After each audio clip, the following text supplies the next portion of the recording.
हर 3000 से 4000 बच्चे के बर्थ में एक बच्चा ये बीमारी से पीड़ित होता है। और जब ये बच्चे जन्म के बाद अगर इस बीमारी का तुरंत निदान ना हो, मतलब इसका डायग्नोसिस ना हो, इसका ट्रीटमेंट ना हो, तो फिर उसका असर ये होता है कि उस बच्चे का मानसिक विकास रुक जाता है, उसका जो शारीरिक विकास है वो भी रुक जाता है। इसकी वजह से वो चाइल्ड को जो प्रॉब्लम है वो पूरी लाइफ भुगतनी पड़ती है। बीमारी को केस की हेल्प से समझते हैं। Hello friends, welcome to my channel. आज का हमारा टॉपिक है क्रिटिनिज्म।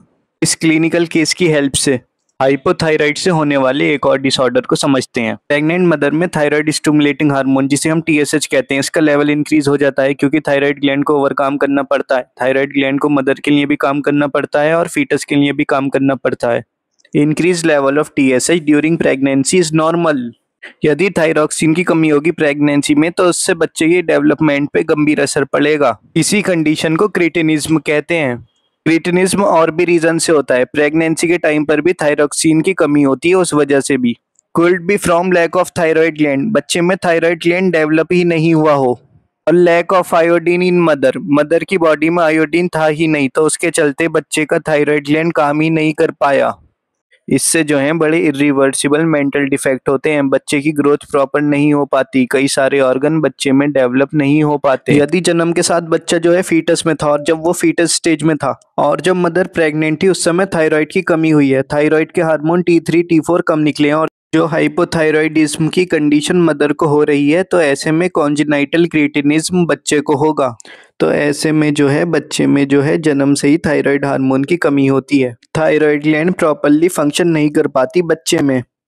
T3 T4 की कमी होने से ग्लाइकोस अमाइनोग्लाइकेंस जो कि प्रोड्यूस होता है फाइब्रोब्लास्ट से, ग्लाइकोस अमाइनोग्लाइकेंस स्किन के नीचे ज्यादा हो जाता है, इनकी कंसंट्रेशन ज्यादा हो जाती है। इसके ऊपर नेगेटिव चार्ज है और ये क्या करता है, वाटर H2O को पुल करता है। स्किन के नीचे एडिमा हो जाता है। एडिमा होने की वजह से बेबी का फेस दिखेगी puffy face.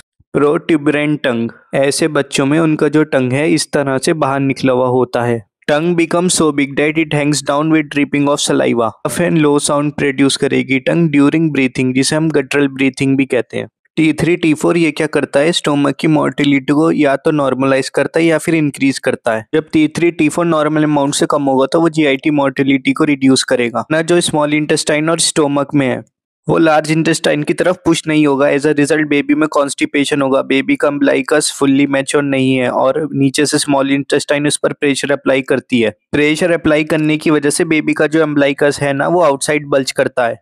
T3 and T4 brain maturation में हेल्प करता है। अगर बेबी के अंदर लेस T3 एंड T4 होगा that will lead to the poor brain maturation. Skeletal growth ज्यादा अफेक्टेड होती है सॉफ्ट टिश्यूज के कंपैरिजन में। So there is stunted growth with bloated body.